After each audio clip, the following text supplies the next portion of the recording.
د خاورو او دوړو دغه ډک سړک د خوست ولایت د اسماعیل خیل او مندوزی ولسوالۍ اړوند ورځې سیمې ته تللی. یا سړک د درې لرو پراتو ولسوالیو لکه موسیخیل، ندرشکوټ او مرکز متون لویدیځې برخې له خوست ګردیز عمومي سړک سره نښلوي. د سیمې اوسیدونکي او د سړک پر مسیر پرته ولسونه له څو کلونو راهیسې د یا سړک د اساسي رغونې غوښتنه کوي. د دوی په وینا د سړک خرابوالی، د ګرد او دوړو زیاتوالی د موټرو د خرابېدو او د سفر د ستونزمنېدو سبب ګرځېدلی. همدارنګه په لویو خړونو د کوچنیو پلچکونو او فرشو جوړول هغه ستونزې دي چې د ورښتونو پر مهال د خلکو ورځنی تګ راتګ له سختو خنډونو سره مخ کړی دی.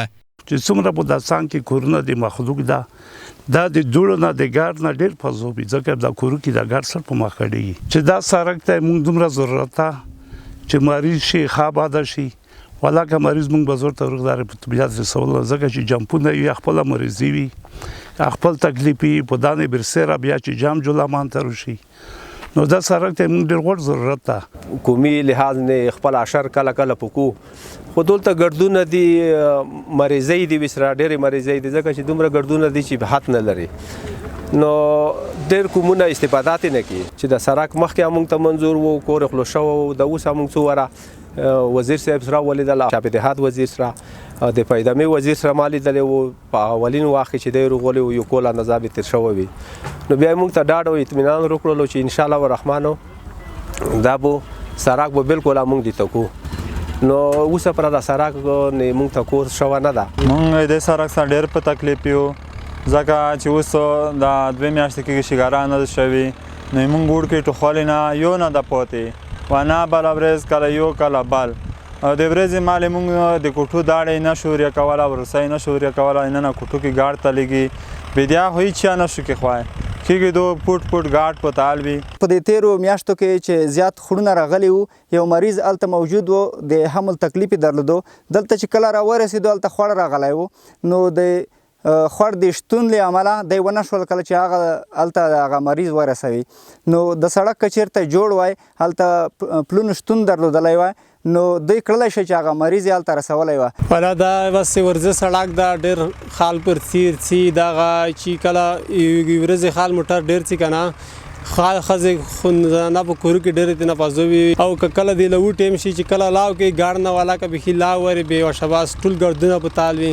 د خوست ولایت د کلو پراختیا او بیا رغونې ریاست مسؤلین وایي ورځې سیمې ته د غځېدلې سړک د رغونې په موخه سروې او ډیزاین کارونه بشپړ شوي او پاتې کارونه به یې له مالي امکاناتو تر پیدا کېدو وروسته ترسره شي. د ورځې سړک یو کال مخکې د موږ وزیر صاحب راغلو، بیا ساحې ته پخپله لاړو، هلته سروې وشوله، د سړک ډیزاین یې شوه ده، خو د مالي امکاناتو بودیجې ته په کتو چې کله بودیجه امکانات برابر شي انشاءالله د ولسونو هغه غوښتنې ستونزې مشکلات به انشاءالله حل شي.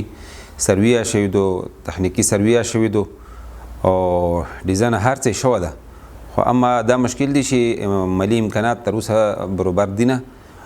ولس د 4 ولایتو کې د بیا رغونې کورونه روان دي، نو انشاءالله موږ کوشش کوو چې دغه موضوع د سړکو وزیر صاحب سره د وزارت سره بیا شریکه کړو چې د سړک په مورد سروې کړې وه، ډیزاین یې شوه ده.